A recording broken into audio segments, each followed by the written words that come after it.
السلام علیکم dear listeners. جی جناب کہیے تو کیا حال احوال ہیں, کیسے ہیں آپ سب؟ دعا ہے, امید ہے آپ سب خیریت سے ہوں گے. الحمدللہ میں بھی بالکل خیریت سے ہوں اور نئے ناول کے ساتھ حاضر ہوں. ناول کیسا ہوگا میں نہیں جانتی, بس میں نے تھوڑا سا ریڈ کیا تو مجھے اچھا لگا, تو میں نے سوچا اسے شیئر کر لینا چاہیے. مکمل ریڈنگ کا وقت جو ہے وہ نہیں ملتا ہے, بہت ساری چیزوں میں الجھی رہتی ہوں, تو ریکارڈنگ کا وقت بھی اکثر جو ہے وہ نہیں مل پاتا, اور اسی وجہ سے جو ہے وہ نیا ناول بھی سٹارٹ جو ہے وہ 2-3 کے گیپ سے ہوتا ہے. میں ڈیلی اپلوڈ نہیں کر پاتی ہوں, لیکن میری کوشش ہوتی ہے کہ آپ لوگوں کے لیے کچھ نہ کچھ اپلوڈ کر دیا کروں, چاہے وہ پھر پوئٹری ہو, چاہے وہ پھر کوٹس ہوں, کچھ بھی ہو. لیکن میں چاہتی ہوں کہ آپ لوگوں کو جو ہے وہ انگیج رکھوں چینل کے ساتھ میں, اور آپ لوگ یہ نہ سوچیں کہ میں بالکل ہی منظر سے غائب ہو گئی ہوں. میں ادھر ہی ہوں, لیکن تھوڑا سا وقت لگ جاتا ہے ناول کی سلیکشن میں. ناول کی جو فرمائشیں پینڈنگ تھی ان میں سے بہت سے ناول جو ہیں وہ آلریڈی اپلوڈڈ ہیں. کچھ ناولز جو ہیں وہ ایسی رائٹرز کے ہوتے ہیں جو میں شیئر نہیں کر سکتی. رائٹرز کی طرف سے بھی ریسٹرکشنز ہوتی ہیں, وہ نہیں چاہتی کہ ان کا ناول جو ہے وہ شیئر کیا جائے. وہ خود فیس بک پر, سوشل میڈیا پر جو ہے وہ شیئر کرتی ہیں ریٹن ایپیسوڈ, اور ان کے اپنے پرسنل چینلز بھی ہیں جہاں وہ ریٹن ایپیسوڈ ہی شیئر کرتی ہیں, آڈیو میں نہیں کرتی, لیکن وہ پرمیشن بھی نہیں دیتی. اور مجھ سے جو ہے وہ بحث میں نہیں الجھا جاتا, اور نہ ہی میں منتیں کر سکتی ہوں کہ پرمیشن دے دیں. تو اس وجہ سے بہت سے ناولز جو ہیں وہ فرمائشی میں اپلوڈ نہیں کرتی ہوں, اور کچھ رائٹرز کا جو رائٹنگ سٹائل ہے وہ مجھے اچھا نہیں لگتا, اس وجہ سے شیئر نہیں کرتی ہوں. ابھی ریسنٹلی شاید سحر اکرام نے 2 ناولز کی فرمائش کی تھی, تو سحر اکرام آپ نے جن 2 ناولز کی فرمائش کی وہ آلریڈی یوٹیوب پر موجود ہیں. ایک پر ڈرامہ بنا ہوا ہے, آپ وہ سرچ کر سکتی ہیں, آپ ڈرامہ دیکھ سکتی ہیں, اور دوسرا جو ہے وہ آڈیو میں آلریڈی اپلوڈڈ ہے. تو اس وجہ سے آپ کی جو فرمائش ہے وہ پوری نہیں کر سکتی, اور باقی جو فرمائشیں تھیں وہ بھی جو ہیں وہ تقریباً اپلوڈ ہیں آلریڈی یوٹیوب پر. تو اس وجہ سے اب کوئی بھی ریکویسٹ جو ہے وہ پینڈنگ نہیں ہے کسی کی بھی. آپ مزید ناول سجیسٹ کر سکتے ہیں, میں انشاءاللہ کوشش کروں گی کہ جو اچھی سٹوریز ہوں وہ میں شیئر کر دوں. آج جب میں کہانی شیئر کرنے جا رہی ہوں, یہ بھی میں نے جو ہے تھوڑی سی ریڈ کی ہے, تو انٹیوشن نے کہا, یعنی وہ ایک سکس سینس ہوتی ہے نا, اس نے کہا کہ رائٹنگ سٹائل جو ہے وہ رائٹر کا اچھا ہے, اور کہانی بھی یقیناً اچھی ہوگی, تو اسے پڑھ لینا چاہیے. بہت طویل ناول نہیں ہے, لیکن پھر بھی اس کی 5 سے 6 ایپیسوڈ جو ہیں وہ ہو جائیں گی, میں بھی زیادہ بھی ہو جائیں, ڈریشن پر ڈیپینڈ کرتا ہے. تو آج فرسٹ ایپیسوڈ ریکارڈ کر لوں گی, تو اس کے بعد انشاءاللہ آئیڈیا ہو جائے گا کہ اس کی مزید کتنی ایپیسوڈ ہوں گی. فرسٹ ایپیسوڈ سے پہلے جو ہے وہ کوئی آئیڈیا نہیں ہوتا کہ ٹوٹل کتنی ایپیسوڈ ہوں گی. تو بہرحال آپ سب لوگ جو ہے وہ پلیز چینل کے ساتھ انگیج رہا کریں, کمنٹس کیا کریں, مجھے اپنی موجودگی کا احساس دلایا کریں, اور جو ہے وہ ایپیسوڈ کا, نیکسٹ ایپیسوڈ کا جو ہے وہ آپ لوگ شور مچاتے ہیں, وہ بھی گم ہو گیا ہے کہیں, آپ لوگ نہیں کہتے ہیں, تو مجھے تھوڑا سا ایسے یعنی ڈاؤن فیل ہوتا ہے نا کہ آپ سب لوگ جو ہے وہ انٹرسٹ نہیں لے رہے ہیں. خیر بڑھتے ہیں کہانی کی جانب. باتیں آج بہت زیادہ ہو گئی ہیں, آپ لوگ بھی کہیں گے کہ بس بولتی ہی جا رہی ہیں اور کہانی کا آغاز نہیں کر رہی ہیں. تو جناب چلتے ہیں کہانی کی جانب. کہانی کا نام ہے وہ نہیں ملا تو ملال کیا.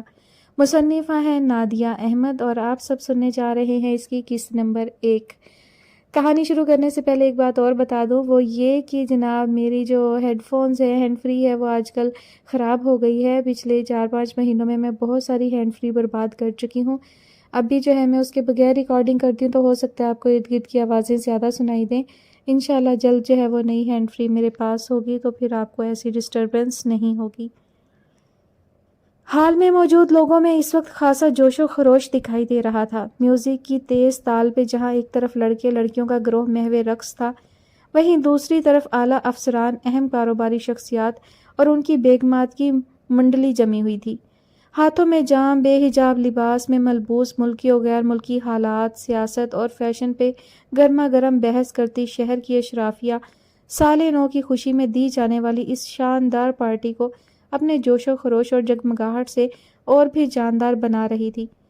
شہر میں اس وقت نئے سال کی یہ واحد تقریب ہرگز نہیں تھی.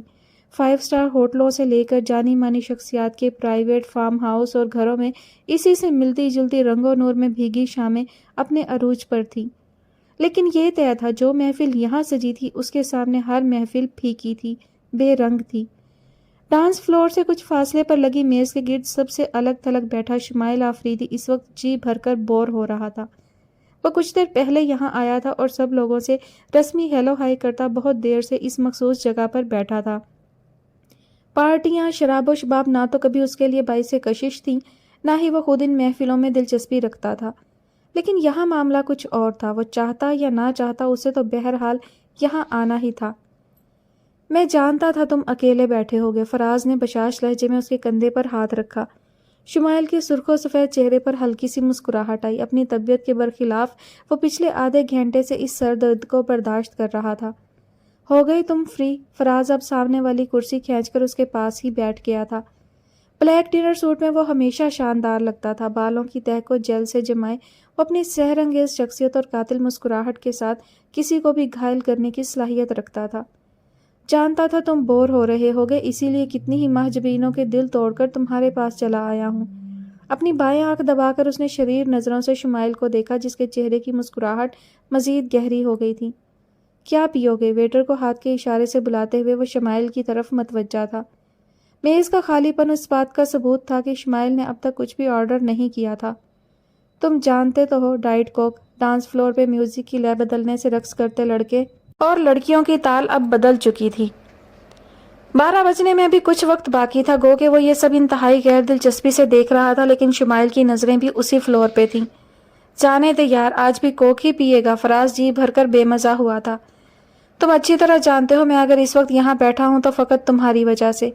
اس سے زیادہ کی امید مجھ سے نہ ہی رکھو۔ اس نے کندھے اچکائے۔ اس کے لہجے میں شان بے نیازی تھی۔ فراز اس مزاج کا عادی تھا، وہ شمائل کو بچپن سے جانتا تھا۔ اس کی شخصیت بہت حد تک اس کی خاندانی روایات کے سانچے میں ڈھلی تھی۔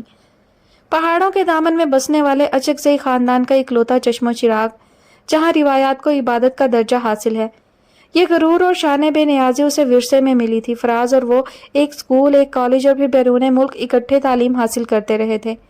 ایک طرف پارٹیوں ہلے گلے کا دلدادہ فراز تھا تو دوسری طرف شاعری، ادب اور لڑکیوں کے نام سے بھی کوسوں دور رہنے والا شمائل۔ اس کے باوجود دونوں میں گہری دوستی تھی۔ چل پھر تیری خاطر آج کی رات میں بھی ڈائٹ کوک پہ ہی گزارا کر لیتا ہوں، اس پہ احسان عظیم کرتے فراز نے اپنا کوک کا گلاس لبوں سے لگا لیا۔ شمائل کے لیے اس کے دل میں بہت وسعت تھی۔ ہر شام جلد سونے کی عادت سی پڑ گئی، ہر رات ایک خواب ضروری سا ہو گیا۔ میز پہ رکھی موم بتی کی لو ہوا کے دوش پہ تیز و مدھم ہو رہی تھی۔ آسمان سے قطرہ قطرہ اترتی رات کی سیاہی نے سارے عالم کو ڈھانپ لیا تھا۔ کھڑکی کے کھلے پٹ سے اندر آتی سرد ہوا سے جھرجھری کی کیفیت طاری ہو رہی تھی۔ ہر طرف ہو کا عالم تھا۔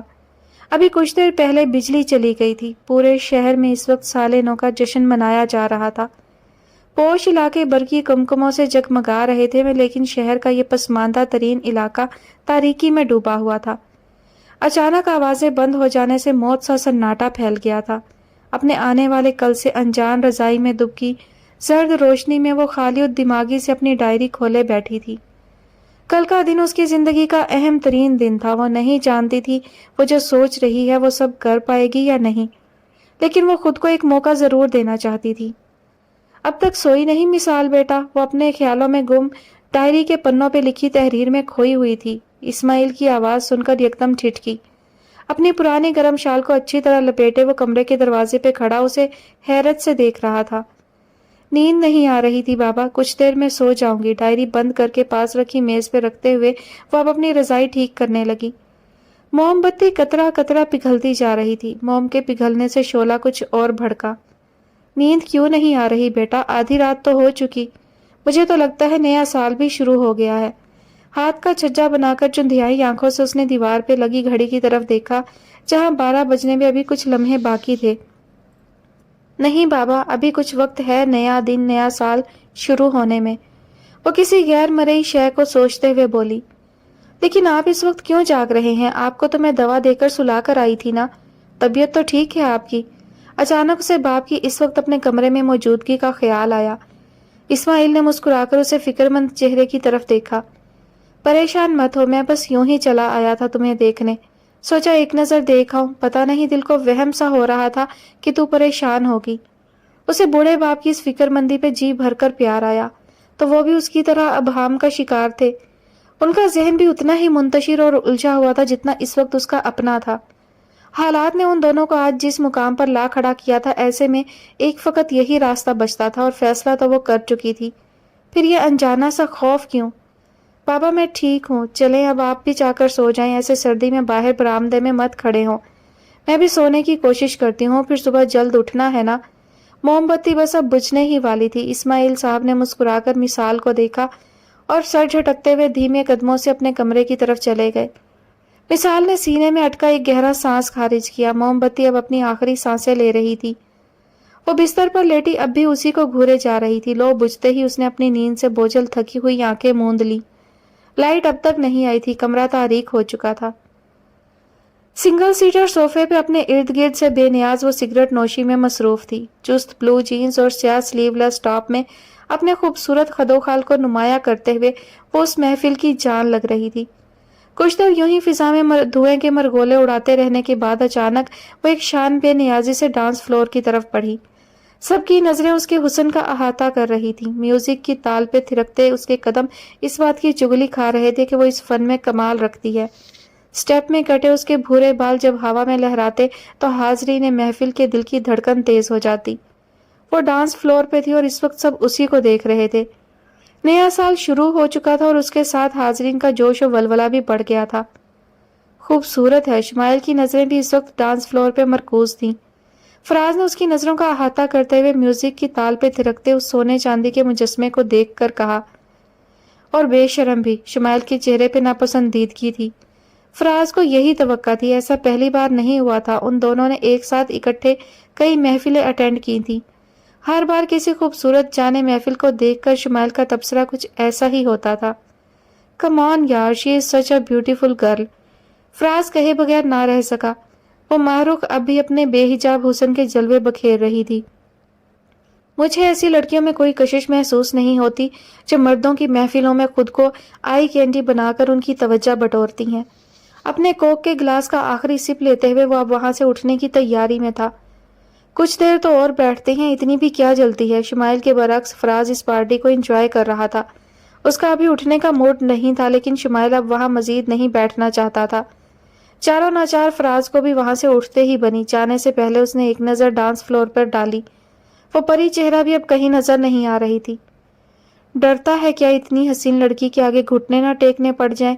فراز کا موڈ شاندار تھا۔ شمائل نے اگنیشن میں چابی گھمائی۔ آدھی رات کو سڑک پر ٹریفک نہ ہونے کے برابر تھی۔ جن لڑکیوں میں مجھے ذرہ برابر بھی کشش محسوس نہیں ہوتی، ان کے سامنے گھٹنے کیا ٹیکنے مائی ڈیئر۔ عورت کا یوں سر عام اپنے حسن کی نمائش کرنا کم عقل مردوں سے ان کے تعلقات تو بنوا سکتا ہے، لیکن انہیں عزت نہیں دلوا سکتا۔ گاڑی ڈیفینس سے نکل کر اب میں مین بلیورڈ روڈ پر آ گئی تھی۔ فراز کو ڈراپ کرتے ہوئے اسے اپنے گھر جانا تھا۔ یار ہماری سوسائٹی میں تو سب ایسی ہی لڑکیاں پھرتی ہیں۔ فراز کی سوچ الگ تھی۔ بچپن میں والدین کی علیحدگی ہو گئی اور پھر دونوں نے اپنی پسند سے نئی زندگی کا آغاز کر لیا۔ فراز کی ذات لڑک پن سے عدم توجہی کا شکار تھی۔ وہ بہت کم عمر سے اپنی زندگی اپنی مرضی سے گزار رہا تھا۔ نہ کسی نے اچھے برے کا فرق بتایا، نہ اس نے جاننے میں اپنا وقت ضائع کیا۔ اسے ان تمام باتوں سے کوئی فرق نہیں پڑتا تھا جن کا کلمہ شمائل پڑھتا رہتا تھا۔ وہ جانتا تھا شمائل ان معاملوں میں بہت روایتی یا شاید دقیانوسی ہے۔ عورت بہت چھپا کر پوشیدہ رکھنے والی شے ہے فراز۔ عورت میں راز نہ ہو، اسرار نہ ہو، بھید نہ ہو تو مرد کا دل اوب جاتا ہے۔ تمہیں بھی اسی لیے سمجھاتا ہوں کہ ان تتلیوں کے ساتھ ٹائم پاس کرنے کی بجائے کوئی مناسب اچھی سی لڑکی دیکھ کر گھر بسا لو۔ فراز کا بھرپور کہکہا فضا میں گونجا۔ اکثر ایسا ہوتا، شمائل اسے دادا ابا کی طرح لیکچر دینا شروع کرتا اور فراز اس کی بات کو دھواں بنا کر اڑا دیتا۔ ان دونوں میں اختلاف ضرور تھا، مگر دونوں کی متضاد سوچ ان کی دوستی کی راہ میں ہرگز حائل نہ تھی۔ شمائل جانتا تھا فراز خلوص کی مٹی سے گندھا ایک بے لوث انسان ہے۔ یار شمائل گاڑی روک، یہ دیکھ، یہ وہی لڑکی ہے نا جو وہاں پارٹی میں تھی۔ سڑک کے کنارے ایک گاڑی رکی کھڑی تھی اور چہرے پر پریشانی لیے اس وقت وہی پارٹی والی حسینہ موبائل کان سے لگائے اس کے پاس موجود تھی۔ چھوڑ نہ یار، کن چکروں میں پڑنے لگا ہے۔ شمائل کو پہلے ہی وہ ایک آنکھ نہیں بھائی تھی۔ اس سرد رات میں رک کر اس کی مدد کرنا وہ کیوں کر قبول کرتا، لیکن فراز کو یوں اسے بے آسرا چھوڑ کر جانا منظور نہیں تھا۔ عجیب بات کر رہا ہے شمائل، ایک لڑکی آدھی رات کو سڑک کے کنارے مدد کی منتظر کھڑی ہے۔ باہر سردی چیک کر کتنی ظالم ہے، اور کہاں گئے تیرے سنہری اصول؟ یہ بھی تو ایک لڑکی ہے نا۔ فراز کو اس درجہ پذیر دیکھ کر چاروں ناچار شمائل کو گاڑی روکنا پڑی۔ وہ محترمہ جو اپنے موبائل میں مصروف تھی، یوں اچانک اپنے قریب ایک گاڑی رکنے پہ سکون و حیرت کی ملی جلی کیفیت چہرے پر سجائے قریب آ گئی۔ Need help? خود کو سردی سے بچانے کے لیے اس نے اس وقت ایک سیاہ لمبا اوور کوٹ پہن رکھا تھا، البتہ بال اب بھی کھلے ہوئے تھے۔ ڈرائیونگ سیٹ پر بیٹھے شمائل نے خاموشی میں عافیت جانی، جبکہ فراز نے اونچی آواز میں اسے مدد کی آفر کی۔ میری گاڑی کا ٹائر پنکچر ہو گیا ہے، ڈرائیور کو کال کر رہی ہوں، لیکن وہ گدھا فون اٹینڈ نہیں کر رہا۔ فراز اب گاڑی سے باہر نکل آیا تھا، جبکہ شمائل نے یہ زحمت بھی نہ کی۔ وہ فراز کو اپنا مسئلہ سنانے لگی۔ رات کی اس پہر بیچارہ سو رہا ہوگا، انسان ہی ہے نا؟ شمائل نے ماتھے پہ بل ڈالے اسے سنایا۔ وہ حیرت سے اس کا منہ دیکھتی رہ گئی۔ فراز نے پر وقت مداخلت کی اور بات کو رفع دفع کر کے اس کی گاڑی کی ڈگی سے جیک نکال کر ٹائر بدلا۔ آپ کا بہت بہت شکریہ مسٹر، وہ اس کی ممنون تھی، فراز احمد۔ شکریہ کی کون سی بات ہے؟ سڑک کنارے کھڑی ایک تنہا لڑکی کی مدد کرنا میرا اخلاقی فرض تھا، مس۔ فراز خوش دلی سے بولا، جبکہ گاڑی میں بیٹھے شمائل نے ہارن بجایا۔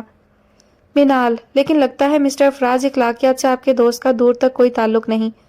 اپنی بات کو انجوائے کرتے ہوئے اس نے خود ہی ایک زوردار قہقہا لگایا۔ شمائل اندر بیٹھا پہلو بدل رہا تھا۔ دراصل اسے سردی زیادہ لگتی ہے۔ فراز کے لہجے میں شرارت تھی۔ گفتگو کے اختتام پر فراز نے اپنا کارڈ اسے رابطے کے لیے دیا اور اس کا نمبر لے کر خود گاڑی میں آ بیٹھا۔ By the way, she is damn beautiful man. Shumail سنجیدگی سے گاڑی چلا رہا تھا، اس کا دھیان اس وقت ڈرائیونگ پہ تھا۔ اس ہفتے میں شاید یہ 7ویں لڑکی ہے جو تمہیں بہت خوبصورت لگی ہے۔ کیا ان ڈھیروں لڑکیوں کے ہجوم میں ایک سمجھدار، سنجیدہ اور عزت دار لڑکی نہیں مل سکتی تمہیں، جو تمہارے دل پہ اپنی محبت کا بند باندھ سکے؟ گاڑی فراز کے گھر کے سامنے روک کر وہ بہت سنجیدہ اور نپے تلے لفظوں میں اسے سمجھا رہا تھا۔ ایسا پہلی بار نہیں ہوا تھا۔ اس بات پہ ان دونوں کے درمیان بحث معمول کا حصہ تھا۔ شمائل کی شدید خواہش تھی فراز اب اپنا گھر بسا لے۔ وہ جانتا تھا باہر سے حشاش بشاش دنیا کو ہنستا مسکراتا اور موج مستی کرتا دکھائی دینے والا فراز در حقیقت بہت تنہا اور خالی ہے۔ اسے زندگی میں ایک سچے ساتھی کی ضرورت ہے۔ کم آن شمائل، تم پھر شروع ہو گئے۔ یہ پیار محبت سب ڈھکوسلا ہے۔ کون کسی کے دل پر محبت کا بند باندھ سکا ہے؟ زندگی بھر ساتھ نبھانے کا وعدہ کرنے والے اٹوٹ رشتے بھی اپنی راہیں اپنی خود غرضی میں جدا کر لیتے ہیں، اور یہ بھی نہیں سوچتے اپنے مفاد کی خاطر وہ کسی کی زندگی جہنم بنا رہے ہیں۔ وہ اچانک بہت تلخ ہوا تھا۔ جو شخص ساری زندگی والدین کی توجہ اور التفات کو ترستا رہا ہو، گھر کے ہوتے ہوئے ہاسٹلوں میں رہا ہو، جھوٹ بولنے پہ ٹوکنے والا کوئی نہ ہو اور غلط کام کرنے پہ کسی نے سرزنش نہ کی ہو، اس کی تنہائی ادھورا پن اسے تلخی ہی دے جاتا ہے۔ اسی لیے کہتا ہوں ایک ڈیسنٹ سی لڑکی سے شادی کر لے، زندگی سے تیری شکایتیں ختم ہو جائیں گی۔ شمائل نے اس کے لہجے کی تلخی اور خراب موڈ کو نظر انداز کرتے ہوئے اپنی بات جاری رکھی۔ فراز نے مزید کوئی بات نہیں کی اور گاڑی سے اتر گیا۔ شمائل نے بھی اسے روکنا مناسب نہیں سمجھا۔ جانتا تھا وہ بہت دیر تک خفا اور اداس نہیں رہ سکتا ہے، صبح اس کا موڈ ٹھیک ہو جائے گا۔ رات دیر تک جاگنے کے باوجود اس کی آنکھ فجر کی اذان سے کھل گئی تھی۔ صحن کے نل سے پانی بہنے کی آواز سن کر اسے پتا چل گیا کہ بابا بھی نماز کے لیے جاگ چکے ہیں۔ اپنے لمبے گھنے سیاہ بالوں کو سمیٹ کر جوڑا بناتے ہوئے وہ سستی سے بستر سے اٹھی۔ لحاف لپیٹ کر رکھنے کے بعد اس نے بستر کی چادر درست کی اور اپنی شال سنبھالتی باہر چلی گئی۔ اٹھ گیا میرا بچہ؟ میں سوچ رہا تھا رات دیر تک جاگتی رہی ہے تو آنکھ نہیں کھلی۔ میں نماز کے لیے جگانے آنے ہی والا تھا۔ وضو کر کے نلکا بند کرتے ہوئے اسماعیل نے مسکرا کر مثال کی طرف دیکھا۔ سردی اپنے جوبن پر تھی۔ ٹھنڈے یک پانی سے وضو کرنے کے بعد اسماعیل کو بھی کپ کپی چڑھ رہی تھی۔ اپنی چادر کی بکل مارے وہ اپنے کمرے میں جا گھسے۔ آپ نماز پڑھ لیں، میں ابھی آپ کے لیے چائے بنا کر لاتی ہوں۔ پانی میں جیسے کسی نے برف گھول دی تھی۔ مثال کو اپنا چہرہ شل ہوتا محسوس ہوا۔ سردیوں میں گیس کی لوڈ شیڈنگ الگ عذاب بنی ہوئی تھی۔ برسوں پرانا گیزر اس حالت میں پانی گرم کرنے سے قاصر تھا۔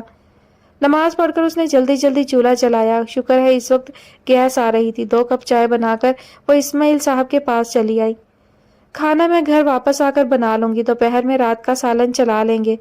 میں آپ کا ناشتہ بنا کر رکھ دوں گی، اور ہاں دوائی کھانا مت بھولیے گا۔ چائے کا کپ ان کی طرف بڑھاتے ہوئے مثال نے ایک سانس میں وہ سب کہہ ڈالا جو اس کے ذہن میں گردش کر رہا تھا۔ جہاں جا رہی ہے نا، بس وہاں کی فکر کر اور یہاں کی فکر بھول جا۔ سالن میں خود بنا لوں گا۔ یاد نہیں جب اللہ بخشے تیری اماں کا انتقال ہوا تھا، تم دونوں بہن بھائی کتنے چھوٹے تھے، اور کون کھانا بناتا تھا؟ اسماعیل صاحب نے مسکراتے ہوئے اسے تسلی دی، لیکن مثال کی آنکھیں یکدم نم ہو گئیں۔ ایک ساتھ کتنے زخم تازہ ہو گئے تھے۔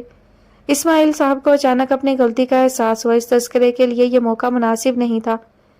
چائے اچھی بنی ہے، اچانک ہی بات کا رخ موڑا۔ جس ماضی کو بھولنے کی وہ دونوں لاکھ کوشش کر رہے تھے، اس موضوع کو وہ خود ہی چھیڑ بیٹھے تھے۔ آج اس کی ملازمت کا پہلا دن تھا اور وہ نہیں چاہتے تھے مثال گھر سے بوجھل دل کے ساتھ باہر نکلے۔ اسے تو ان کی ہمت بننا تھا، حوصلہ دینا تھا۔ جانتے تھے وہ کتنی ڈرپوک ہے، سدا کی کم ہمت اور جلد پریشان ہو جانے والی۔ اب یوں اچانک اسے اپنی بقا کی جنگ لڑنے میدان میں اترنا ہے، ایسے میں وہ اسے کمزور نہیں کر سکتے۔ مجھے تیار ہونا ہے، پہلے آپ کا ناشتہ بنا دوں۔ اس کا اداسی میں ڈوبا لہجہ اسماعیل صاحب کو پریشان کر گیا تھا۔ وہ لاڈلی تھی ان کی، لیکن یہ مجبوری تھی کہ اپنے جسم کو لگتے اس گھن کی وجہ سے وہ مشقت کے قابل نہیں رہے تھے۔ ایسے میں فقط ایک ہی راستہ تھا کہ مثال نوکری کرے۔ حال ہی میں اس نے BSc کیا تھا، شہر کے بہترین سکول میں اسے مناسب پیسوں کی ملازمت مل گئی تھی۔ یہ اس کی پہلی کامیابی تھی، لیکن دل ہی دل میں وہ بہت گھبرائی اور سہمی ہوئی تھی۔ سکول کھلنے میں ابھی چند روز باقی تھے، لیکن ٹیچرز کو آج سے باقاعدہ جوائن کرنا تھا۔ مثال کے لیے آج کا دن بہت اہم تھا۔ وہ خوشی اور یاس کی ملی جلی کیفیت کا شکار تھی، اور کچھ یہی حال بوڑھے اسماعیل کا بھی تھا، جن کی کمر جوان سال بیٹے کی موت پہلے ہی جھکا چکی تھی۔ چند سال پہلے 3 افراد پر مشتمل یہ گھرانہ کتنی خوش و خرم زندگی گزار رہا تھا۔ جواد کے پولیس میں بھرتی ہونے کے بعد اسماعیل صاحب سینہ تان کے چلتے تھے۔ مثال بہت چھوٹی تھی جب صالح کا انتقال ہو گیا تھا، اور اس کے بعد اسماعیل اور جواد اسے ہتھیلی کا چھالا بنائے پھرتے تھے۔ چھوٹی چھوٹی باتوں پہ گھبرا جانے والی، چوہے اور بلی سے ڈر جانے والی مثال کے لیے جواد اور اسماعیل کا وجود ایک ڈھال تھا جو اسے دنیا کی ہر بلا سے محفوظ رکھتی۔ وہ دن بھی عام دنوں جیسا ایک دن تھا جب جواد گھر سے نکلا۔ اس کی ڈیوٹی اس پارک کے قریب تھی جہاں بہت سے خاندان چھٹی کے دن اپنے بچوں کو گھمانے لائے تھے۔ مثال سے لاڈ کرتا اسماعیل کی دوائیوں کی فہرست جیب میں ڈال کر وہ گھر سے نکلا، لیکن اس کا مکمل وجود گھر نہ لوٹا۔ کئی ماؤں کی کوکھ اجڑی، ایک اسماعیل اولاد کا دکھ کیا مناتا۔ کئی بہنوں کے بھائی جدا ہوئے، ایسے میں مثال کے دکھ کی کیا اہمیت۔ اس واقعہ کو کئی ماہ گزر گئے تھے، لیکن یوں لگتا تھا یہ سانحہ کل کی بات ہو۔ پہنچ کر ایک کال ضرور کر دینا مجھے، ورنہ فکر لگی رہے گی۔ پراٹھا توے پہ سینکتے ہوئے مثال نے کنکھیوں سے اسماعیل کے چہرے کی طرف دیکھا، فکر مندی جو اس وقت چھپائے نہیں چھپ رہی تھی۔ جی بابا کر دوں گی۔ پراٹھا لپیٹ کر اس نے ہاٹ پاٹ میں رکھ دیا۔ دوسرے چولہے پر دودھ ابل رہا تھا، ہوا میں خنکی تھی، لیکن باورچی خانے کا گرم ماحول سکون دے رہا تھا۔ اچھا سن، راستے میں کسی سے بات چیت کرنے کی ضرورت نہیں ہے۔ لوگ بلا وجہ دوسرے کا راستہ کھوٹا کرتے ہیں۔ اسماعیل صاحب بات سے بات نکال رہے تھے۔ ان کا بس چلتا تو مثال کو پہلے کی طرح خود ہی چھوڑنے چلے جاتے، لیکن وہ کالج تھا اور ان دنوں اس کی صحت اس بات کی اجازت دیتی تھی۔ اب تو جسم لاغر ہو چکا تھا، 2 بسیں بدل کر جانا اور پھر واپس آنا ان کے لیے آسان نہ تھا، اور مثال بھی تو اس بات پر راضی نہیں تھی۔ میں خیال رکھوں گی بابا۔ وہ جلدی جلدی سنک میں اکٹھے ہوئے برتنوں کو صابن لگانے لگی۔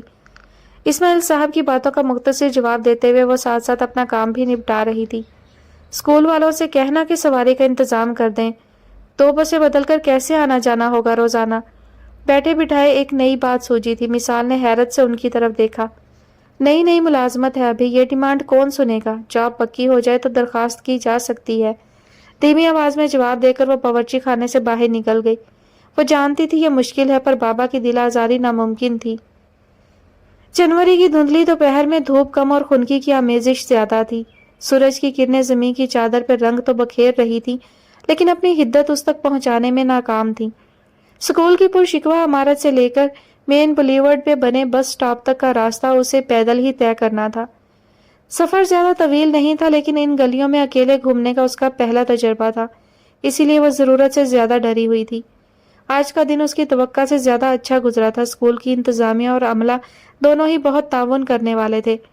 وہ جو صبح گھر سے اسکول تک ڈری سہمی اور گھبرائی ہوئی تھی، وہاں کچھ دیر گزارنے کے بعد بہت حد تک پرسکون ہو چکی تھی۔ امید تھی آگے چل کر سب کچھ مزید بہتر ہو جائے گا۔ بس سٹاپ اس کی نظروں کے بالکل سامنے تھا، اور اتفاق سے بس بھی سٹاپ کی طرف آ رہی تھی۔ اگر یہ بس نکل جاتی تو اگلی بس کے انتظار میں کم سے کم 20 منٹ اسے سٹاپ پر کھڑے رہنا پڑتا۔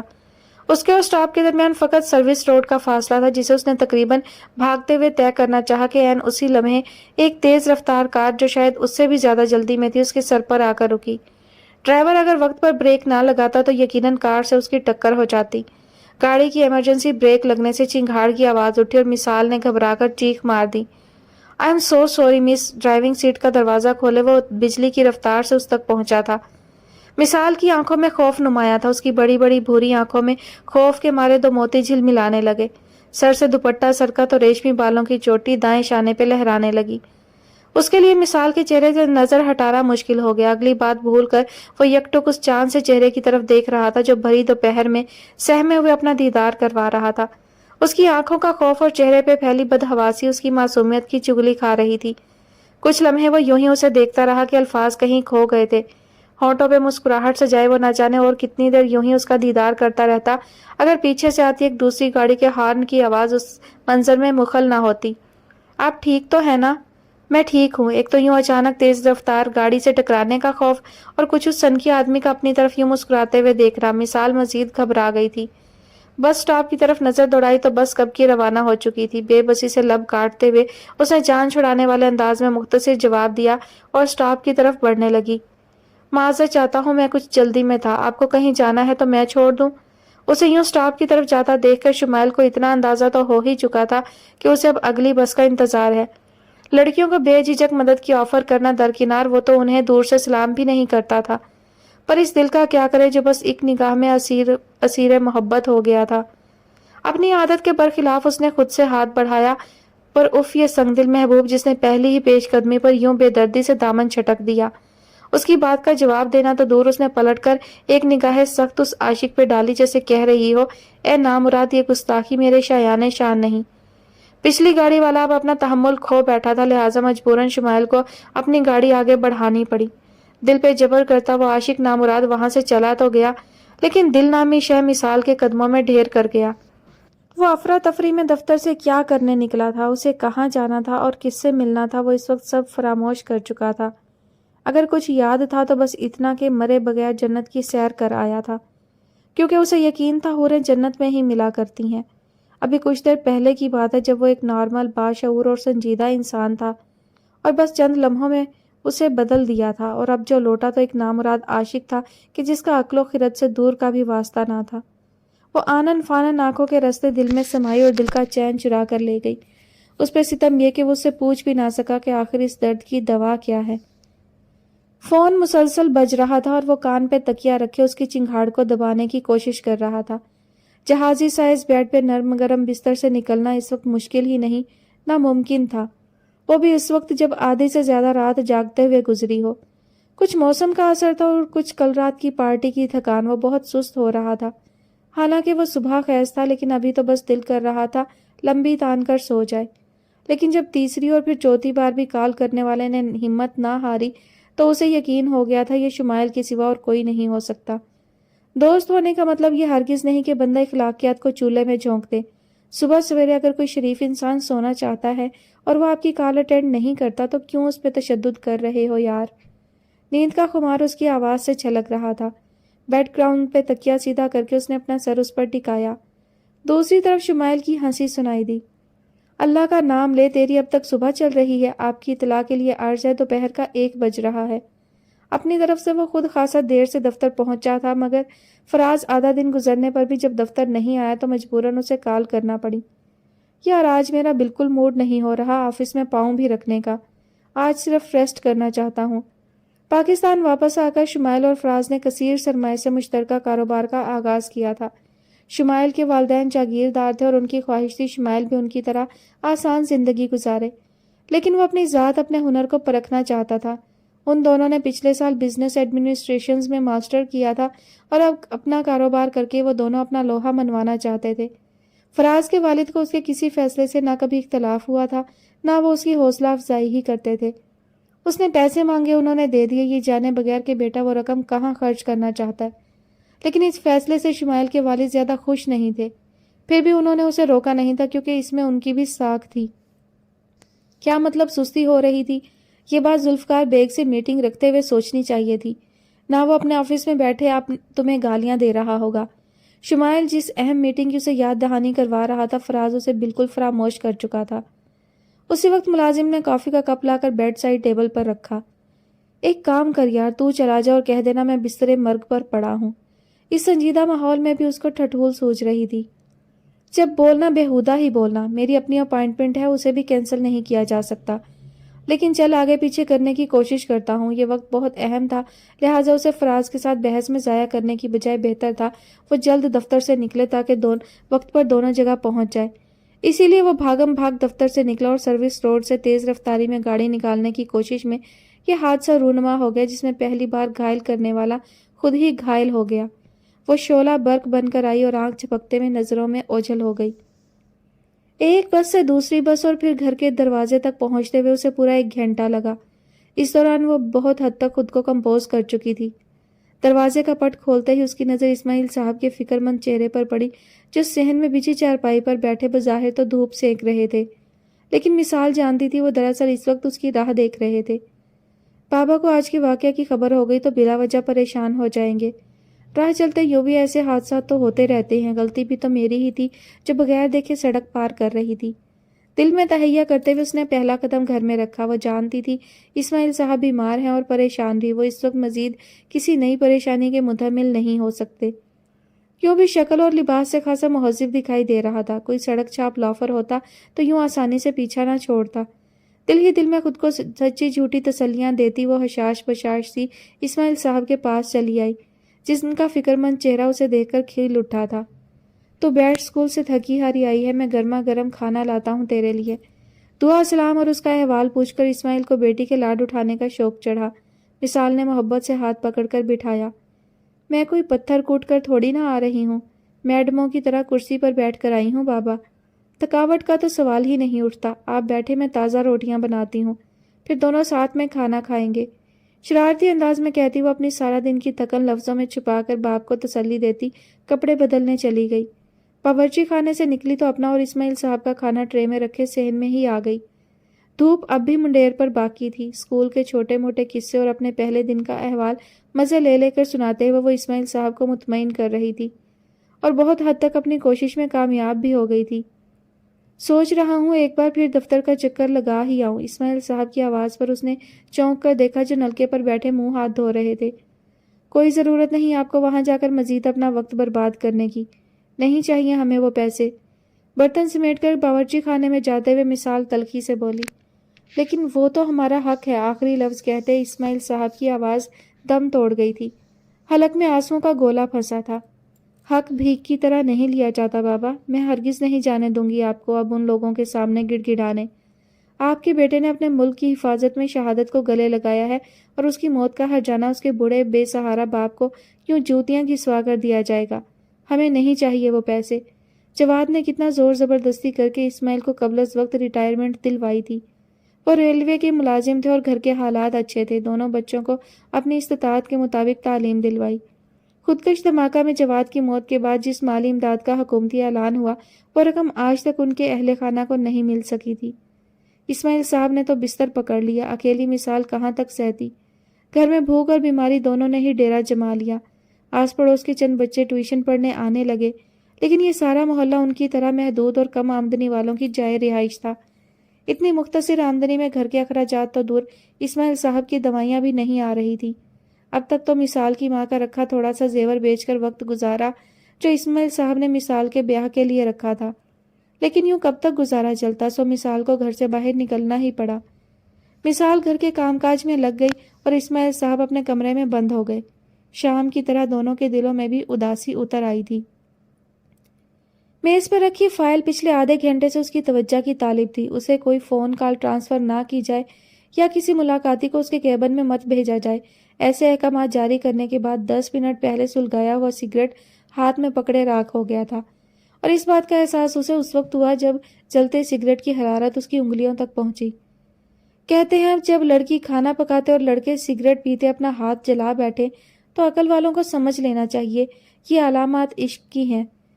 بے تکلفی سے اس کے کیبن کا دروازہ کھولتا فراز اپنے مخصوص شوخ انداز میں اس کے بالکل سامنے آ بیٹھا۔ کچھ کہہ رہے تھے تم؟ شمائل نے سگریٹ کا ٹکڑا ایش ٹرے میں رکھتے ہوئے بے دھیانی سے کہا۔ وہ ذہنی طور پہ اس وقت وہاں موجود ہوتا تو کچھ سنتا اور سمجھتا۔ فراز کی آواز کانوں کے پردوں سے تو ٹکرائی پر دل و دماغ پہ دستک دیے بنا لوٹ آئی تھی۔ یعنی میرا شک صحیح نکلا، یہ دھوئیں سے بھرا کمرہ، یہ نظر کرم کو ترستی فائل اور یہ لٹکا ہوا منہ اس بات کی چگلی کھا رہے ہیں کہ معاملہ دل کا ہے خان صاحب۔ وہ ایک سانس میں سارا کچا چٹھا کھول کر سامنے رکھ چکا تھا اور شمائل کے پاس اس کی بات کی تردید کے لیے ایک بھی لفظ نہیں تھا۔ 3 دن سے وہ اپنے دل کی دنیا میں مگن تھا۔ نظروں کے ایک وار نے اسے چاروں شانے چیت کر دیا تھا۔ تمام رات اس دکھ نے اسے سونے نہیں دیا کہ اس کا چین چرانے والے صنم کا اتا پتہ بھی معلوم نہیں، اور بغیر جانے وہ یہ رت جگہ اپنا مقدر کر بیٹھا ہے۔ وہ کون تھی، کہاں سے آئی تھی اور کہاں چلی گئی، یہ وہ سوال تھے جن کا جواب اس سمیت کسی کے پاس نہیں تھا۔ بہت سوچ کر اب فقط ایک ہی راستہ بچا تھا کہ عین اس مقام پہ اسی وقت اس کا انتظار کیا جائے اور اس سے ملاقات کی سبیل نکالی جائے، ورنہ یہ جان یوں ہی ہجر میں ہلکان رہے گی۔ ایک بار دیکھا ہے، دوسری بار دیکھنے کی تمنا ہے۔ دل میں یہ فکرہ دہراتے صاحبزادہ شمائل خان آفریدی صاحب اگلے ہی روز سڑک چھاپ لڑکوں کی طرح گھات لگا کر بیٹھے۔ یہ اس کا اندازہ تھا، چونکہ اس علاقے میں کئی دفاتر ہیں اور ایک اسکول کی عمارت بھی، تو ہو سکتا ہے وہ لڑکی یہیں کسی جگہ ملازمت کرتی ہو، یا پھر یہ بھی ہو سکتا ہے کہ وہ یہاں کسی سے ملنے آئی ہو اور دوبارہ کبھی نہ آئے۔ لیکن اگر ایسا ہو گیا تو غضب ہو جائے گا۔ اس سے آگے سوچنا جاں گسل تھا۔ ہری قسمت کے ڈرائیونگ سیٹ پر بیٹھے شمائل کو وہ دور سے آتی دکھائی دی۔ میرون پھولدار سوٹ پہ سلیقے سے اوڑھا بڑا سا سیاہ دوپٹہ، میک اپ سے پاک معصوم چہرہ، کاجل کے بنا جلا کر خاک کر دینے والی آنکھیں۔ شمائل کا ہاتھ یکدم سینے پہ گیا۔ اسے دیکھ کر وہ گاڑی سے نکلنا ہی چاہتا تھا کہ اچانک اسے کل والا ڈرا سہما چہرہ اور آنکھوں میں آنسوؤں کی بوندیں تاروں کی طرح ٹمٹماتی دکھائی دی۔ میرا یوں اس کے سامنے دھڑلے سے چلے جانا ہرگز مناسب نہیں ہے۔ وہ مجھے کوئی راہ چلتا لوفر آوارہ سمجھ بیٹھی تو اس کے دل میں کبھی جگہ نہ بنا پاؤں گا۔ دماغ نے وارننگ جاری کی تھی اور شمائل نے فوراً سے نہایت سمجھداری کا ثبوت دیتے ہوئے اس پریوش کا تعاقب کیا۔ ایک بس سے دوسری بس اور پھر محلے تک وہ اس کا مسلسل تعاقب کرتا رہا۔ چھوٹے سے پرانے دروازے سے جب تک وہ اندر داخل نہیں ہو گئی، شمائل اسے فالو کرتا رہا۔ اب سوال یہ پیدا ہوتا تھا کہ وہ اس وقت آتی کہاں سے ہے، اور اس کے لیے ضروری تھا کہ صبح سویرے اسی سٹاپ پہ اس کا انتظار کیا جائے۔ تو بس دل کو لگن تھی اور پیا کو چاہ۔ آخر 2 دن کی بھاگ دوڑ کے بعد وہ یہ راز پا چکا تھا کہ وہ کیا کام کرتی ہے، کب آتی ہے، کب جاتی ہے اور کہاں رہتی ہے۔ اندھے کو اندھیرے میں بہت دور کی سوجی۔ فضول باتیں بند کرو، یہ بتاؤ کہاں غائب ہو۔ وہ بھی اپنے نام کا ایک تھا، اتنی جلدی بات کی ہوا نکلنے دینے والوں میں سے تو نہیں تھا، الٹا اسی کے لتے لینے لگا۔ ہم نے کہاں ہونا ہے دوست، ہم تو اب تک نئے سال کی دھند میں ڈوبی رات کے سحر سے نکل نہیں پائے ہیں۔ شمائل اس کا اشارہ سمجھ چکا تھا۔ فراز کا یوں نت نئی لڑکیوں کے گرد منڈلانا اس کے لیے نئی بات نہیں تھی، لیکن جب بھی اسے فراز کی کسی لڑکی سے دوستی کی خبر ہوتی وہ ایسے ہی ڈسٹرب ہوتا تھا۔ تم باز کیوں نہیں آ جاتے ان 2 نمبر لڑکیوں کے چکر سے؟ وہ معمولی سی ماڈل گرل تمہارا وقت اور پیسہ اڑا کر رفو چکر ہو جائے گی۔ آخر کیوں اپنے جذبات ان سستی عورتوں کے پیچھے ضائع کر رہے ہو فراز؟ ان سے وفا نہیں ملتی میرے دوست۔ تو یہاں وفا چاہیے بھی کسے ہے میرے بھائی؟ فراز اس کی بات کو نہ پہلے خاطر میں لایا تھا اور نہ اب اس کا کوئی ارادہ تھا۔ کیا اس دنیا میں ایک بھی ایسی لڑکی نہیں ملتی تمہیں جو تمہاری جان ان 2 ٹکے کی شہرت اور پیسے کے پیچھے بھاگنے والی لڑکیوں سے چھڑوا دے؟ آفس بوائے کافی کے 2 جھاگ اڑاتے مگ لے کر کمرے میں آیا، جو شاید وہ شمائل کے کیبن میں آنے سے پہلے ہی آرڈر کر چکا تھا۔ اس کے کمرے سے چلے جانے تک دونوں طرف مکمل خاموشی رہی۔ دروازہ بند ہوتے ساتھ ہی فراز اسے مخاطب ہوا۔ اچھا، تو تمہارے خیال میں ایک لڑکی، یعنی صرف ایک لڑکی، مرد کو اس انداز میں قابو کر سکتی ہے کہ دنیا میں پھیلا اتنا سارا حسن، یہ ساری رعنائی اس کو بے معنی لگنے لگے؟ شہادت کی انگلی اٹھا کر اپنی بات پر زور دیتے ہوئے اس نے تمسخر اڑایا۔ ہاں بالکل، میں مانتا ہوں یہ بات، اور میں تمہیں بھی گارنٹی دیتا ہوں کہ مرد کے دل کو فقط ایک عورت تسخیر کر سکتی ہے، اس کی زندگی میں اپنی محبت کا رنگ بھر کے اسے گل و گلزار بنا سکتی ہے۔ کسی ایک کی بے ریا اور سچی محبت آپ کی زندگی جنت بنا سکتی ہے۔ جس دن تمہیں وہ لڑکی مل گئی نا فراز، تو دیکھنا تم ان سب احمق لڑکیوں کو بھول جاؤ گے۔ اس کی بات کا اثر لینے کی بجائے فراز کا بلند و بانگ کہکہا فضا میں گونجا۔ ساری دنیا ایک طرف لیکن تمہاری وہی مرغے کی ایک ٹانگ۔ اچھا میری چھوڑو، یہ جو تم ہارے ہوئے جواری سا حلیہ بنا کر یہاں بیٹھے ہو، تو بتاؤ کہاں مات کھا کر آئے ہو؟ کہیں مل تو نہیں گئی وہ لڑکی جسے پا کر ساری دنیا بے معنی لگنے لگتی ہے؟ مجھے بھی تو پتا چلے شمائل آفریدی، آخر ایسی کون سی جنت کی حور ہوتی ہے جس کے عشق میں ڈوب کر اپنے ارد گرد پھیلا بے پناہ حسن نظر ہی نہیں آتا؟ اس کے انداز میں چیلنج تھا۔ شمائل کی آنکھوں میں آنکھیں ڈالے وہ اس وقت مکمل سنجیدہ تھا۔ محبت سچی ہو تو حسن بے معنی لگتا ہے، یوں بھی سچی خوبصورتی انسان کی شخصیت میں ہوتی ہے۔ ایک سلجھی ہوئی پرخلوص اور بے ریا لڑکی ان چمکتی دمکتی اپنے حسن کی یوں کھلے عام نمائش کرتی لڑکیوں سے برتر ہوتی ہے۔ میرے لیے ایسی لڑکی جنت کی حور ہی ہے۔ فراز کو اب پورا یقین ہو چکا تھا کہ خان صاحب دل لگا بیٹھے ہیں۔ وہ دونوں اکثر ایسی ہی باتیں کرتے تھے۔ شمائل اسے سمجھاتا ضرور تھا، لیکن آج وہ واقعی جذباتی ہو رہا تھا۔ خیر، اس کا راز پتہ لگا ہی لوں گا، مسکراتے ہوئے اس نے دل میں ارادہ کیا۔ ہمیشہ کی طرح موضوع بدل چکا تھا اور بات کا رخ اب کسی کاروباری معاملے کی طرف موڑ کر فراز اس کے مفت کے لیکچر سے اپنی جان چھڑا چکا تھا۔